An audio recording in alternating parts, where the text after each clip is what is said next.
Hey everyone! In this video, I'm going to show you how easy it is to import, swap, and blend skies with ON1 Photo RAW. If you enjoy this video, make sure to hit like and also subscribe to our YouTube channel. Inside of Photo RAW, there's a couple different ways that you can import your skies. The fastest way, and I think the easiest way, is to head into this Sky tab here. In the Sky Swap AI filter, we have this import button that we can select, and we have our Skies tab here in our Extras Manager that we can use to import and manage our skies.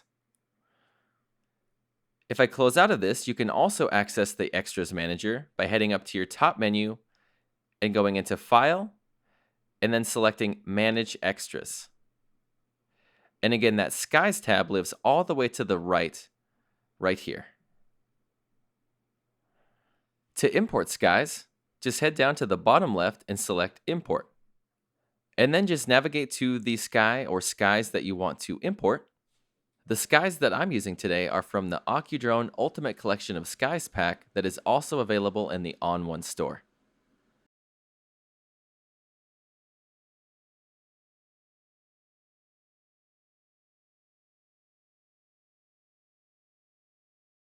Once it's imported the skies, you can see all of them to the right.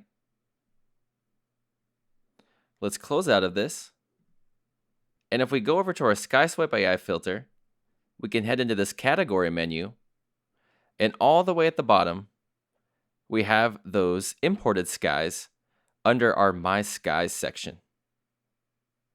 Now that we've imported our skies, let me walk you through how to quickly replace a boring sky to enhance an image. Secondly, I'll show you how easy it is to blend a new sky into an existing one to add more depth and interest to an image. Let's jump into it. So inside of the SkySwap AI filter, let's choose a sky that fits our scene. And if we go back up here to the top of this filter and we turn this off and on, it's a pretty bright day out, and we have a really pretty bland sky here. But the one thing that we need to take a look at is the brightness of our scene and the sky. It's really a pretty bright scene. So a moody dark sky or a dark stormy sky may not fit this as well as maybe a cloudy sky. So let's turn this filter back on, and let's go back into those categories there, and let's go to majestic blue. Because we have sort of a blue sky backdrop, I think replacing that sky with a blue sky would really bring a lot of interest into the scene in the background. So let's go into our sky menu here, and we can find a sky that fits the scene the best. And I actually really like this majestic sky or majestic blue sky 4. I think this looks really good on the scene.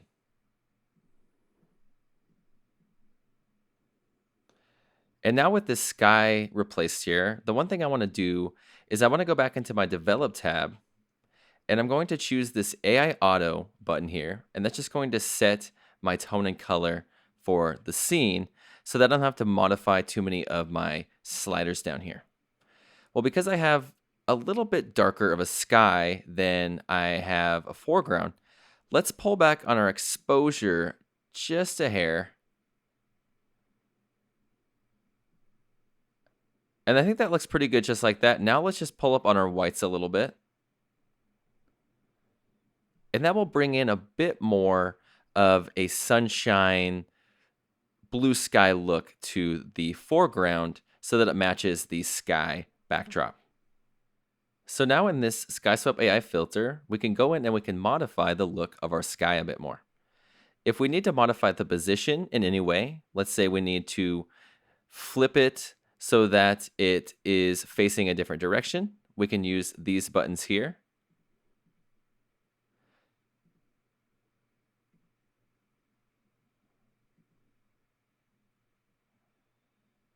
We can modify the opacity if we need to blend it in rather than just simply replace it. We can also fade the edges. So if we zoom in here to the edge of our mask, we can modify those edges with these two sliders here.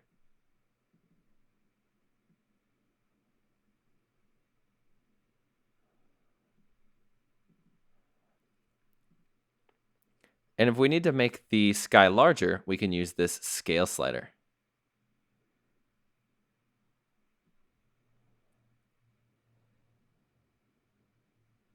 Below that, we have our appearance. In the appearance section, we can modify the temperature and the brightness, and we can also remove any haze. So in this foreground, it looks pretty warm. So let's increase this warmth, and that will help to match the foreground a bit more. I'm also going to modify the brightness a little bit.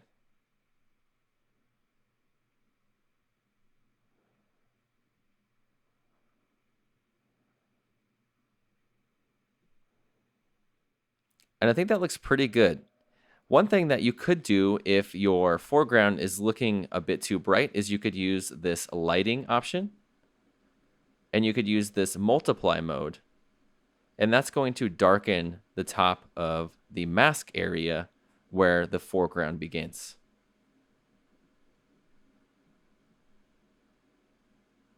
So let's go up here and let's turn the sky swap AI filter off and on. And I think it's doing an awesome job of taking away that boring sky and replacing it with a much more interesting one. Now let's go into the effects tab real quick and let's add a filter to stylize it. And let's use the dynamic contrast filter. If we go into our sky swap AI filter again and we access our masking options, we can see that it's automatically created a mask for us. So let's copy that mask. Let's go back into the effects tab. Let's go into the masking options for this dynamic contrast filter that we just added. And let's paste that mask. And then we'll invert it. And then we'll invert it so that it's strictly applied to the foreground. So now if we hit the backslash key on our keyboard, we have a much more detailed foreground and a much more interesting background with that swapped out sky. Now let's learn how to blend on a sky into an image for more interest and depth. So in situations like this where we have an already colorful sky, but maybe we want a few more textures on it or a few more clouds, we can use blending with our skies to incorporate a lot more interest without actually replacing the entirety of the sky. So let's go into our sky tab here. And I'm going to use my category menu, and I'll navigate to a category that fits my scene. And I'll choose a sky that works with the environment. This second sky here looks pretty good. But if I turn this off and on, the colors are a little bit off compared to my original one. So let's head down into the position section here, and let's lower this opacity to about 40 or 50. Then let's head down to our appearance. Let's warm the sky up. Let's lower the brightness. And let's lower this haze slider to bring in a bit more detail into these cloudy areas. So if I turn the Sky Swap AI filter off and on now, without completely replacing the sky, it's adding in a lot more interest and textures and details into that backdrop. But because it's not completely replacing the sky, it seems much more natural and it's not so surreal on the scene.